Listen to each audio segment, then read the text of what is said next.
Hey, this is Sky. Welcome to my YouTube channel.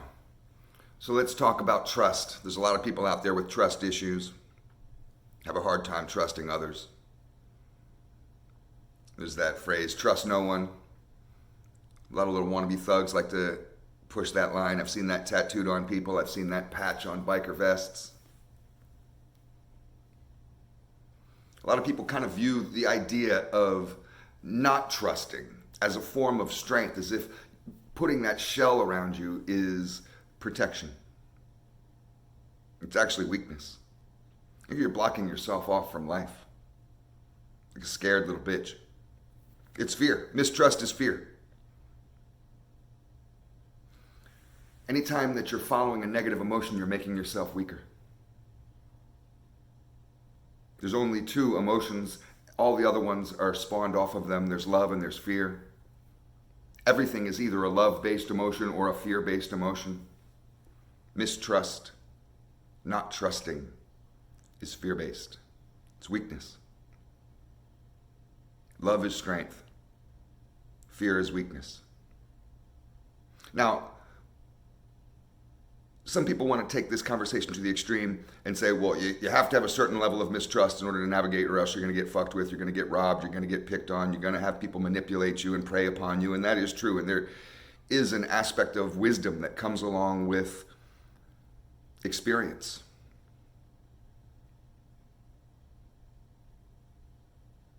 And you want to be able to learn your lessons, and hopefully those lessons don't kill you. They may burn you, they may scrape you, they may scar you, but hopefully they don't kill you. Nothing wrong with having scars. They just build character. Every scar has a lesson. You learn that fire is hot. You learn not to touch the frying pan because it burns you. But you don't stop using fire. You just learn how to use it without getting burned. So it's kind of the same with trust. I mean, we need to be able to trust in order to survive. We gather information through trust. To think about babies. Babies are fully dependent upon their parents. I mean, human babies are at least. And there's a lot of trust involved there. The baby, in order to survive, has to trust its mother. Kids are naturally trusting because they kind of have to be in order to survive, in order to learn.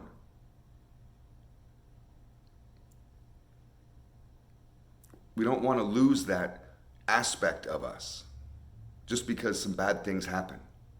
Because you've had a few bad relationships and now you don't trust all women. Or I've heard this from women too. Just because they've had one or two bad relationships with a sucker, some loser guy who didn't treat her right, she demonizes the whole gender. Screw all men. That's just fear. It's mistrust. It's weakness. That's why I laugh when I see those patches that say trust no one. Because it feels like this tough guy statement, but it's really a bitch statement. Look how weak I am. There's lots of people, go to the next time you're sitting around with your friends watching football, bring up the issue of trust. You got legions of motherfuckers who grew up on Snoop Dogg, who tells them in almost every song, never trust them hoes, and lyrics like that. This is, I mean, it's almost generational, just across the board, like it's a foundation or like a core belief that you're supposed to have. Everybody's out to get you. A lot of people who've been burned and internalized that trauma, if you've been stepped on, if you've been manipulated, if you've been robbed, cheated, abused, hurt, people look at that as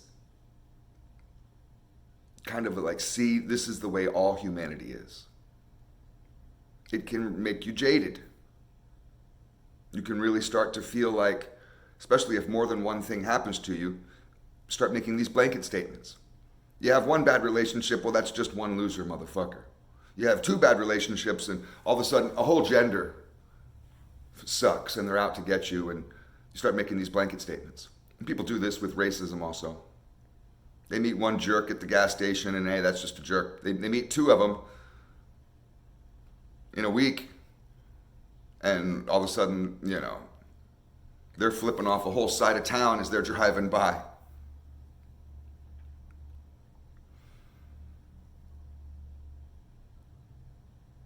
I mean, you want to allow people to be judged on the content and their character, not obviously the color of their skin or their gender. You don't want to be able to, you don't want to make yourself so weak and be so naive with your lessons that the only thing you're taking away from them is that scared dog mentality to be frightened of everything and everyone that comes near you. A lot of people end up this way. This is that thug mentality. These guys think they're so hard because they've built this shell around them, but they really have just turned into these isolated little babies that can't even deal with life.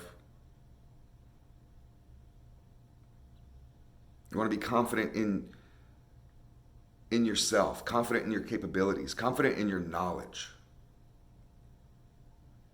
Physically confident, mentally confident. Be strong and wickedly smart. And when you become strong and wickedly smart, I don't care if you're in the street or in the boardroom, motherfuckers can't play you. You can't outfox a fox. You can try to fuck with me. I don't care. Run your game. Spit all that bullshit you talk. Run your fucking mouth. I'm not falling for it. I'm not the guy. You're going to have to pick another sucker because I'm no longer a mark. But that doesn't mean I hide away in some treehouse with binoculars, become a shut-in or a mountain man, too scared to go down to town because everybody's so evil. I know country folk that are like that. People that live way up in the mountains and they're so triggered because they've been fucked with by cops and yuppies and just there's so many aspects of society that they weren't able to handle properly, weren't able to deal with properly, emotionally deal with. That they end up growing beards, putting on overalls, and making moonshine in the hills all the time. And even just going downtown to buy supplies is a stressful occasion. They get back to their property and they're just sweating and they're just like, oh, fuck that, I ain't going back downtown for another 6 months. You don't want to be that way. Let your experiences chase you off. Learn from them. Become wise from them. Even the bad things. They'll just be campfire stories. Look at most of these comedians have incredibly funny, self-deprecating tales that they tell. Just builds character. Mistrusting people. And it's something that I experienced for so long and that I look back on myself when I was so mistrusting. I held myself back in so many different ways with relationships, obviously. But with business experiences, with business, I've owned many businesses, and if you're not willing to take a certain level of risk, being an entrepreneur means that you're a risk taker. I mean, those two words are synonymous with each other. How can you be a risk taker if you don't trust anyone or anything, if you're not willing to take that risk? When you take a risk, you're willing to take the loss. Ask a gambler. Gamblers know this. I love high-stakes gamblers. I've only met a couple. I have a really good friend who's a master poker player, and he probably doesn't play as much as he'd like to, but he could easily be one of these guys on television. And when he loses several $1,000s, it doesn't really mean anything to him. It's not going to scare him away from playing poker. It's just a loss. There'll be more wins coming up. Don't worry. You win some, you lose some, you're up and you're down. I mean, it's about being resilient in life, and people that have trust issues are not very resilient. They don't stretch, they don't bend, they're just too rigid. That shell can crack really easily. That's why the palm tree doesn't blow over in a hurricane. I live in Florida. I got palm trees in my front yard. These things will bend, look like they're almost at 90 degrees and then just pop right back up. They'll be fine. You get these oak trees. I had an oak tree in my backyard. Big, thick fucking oak tree. It looked like it had been there since the beginning of time. Those branches come flying off in a hurricane. Just popping right off. That whole tree could come. I had to take the whole tree down because I was worried it would fall on my neighbor's house, kill the old lady next door if it fell on her house. So, I think you get the point. Maybe I'm beating a dead horse here. This is all just food for thought. Tell me what you think. Do you have mistrust issues or trust issues, I should say? And if so, how are you planning on getting over them? I'll leave you with this. Get over your mistrust incrementally in a safe way. Some of this may be deeply psychological stuff from infancy, not just because you had a couple girlfriends that dumped you or cheated on you. It may be some stuff that's hardwired into your brain from a baby. So you want to go incrementally. It's like if you're scared of elevators or scared of escalators.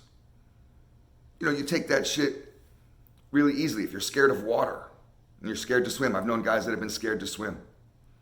You don't just throw them into the ocean off of a cruise ship. You go to a swimming pool, put them in the shallow end, and they can stand there and be like, okay, I'm safe, I'm safe, I'm safe. Maybe I'll take a little step towards the deep end. The next time, maybe they're swimming in the deep end. Next time, they're, swimming in the ocean. Just treat yourself right. But you have to trust. Hate to burst your shell. Thanks for watching.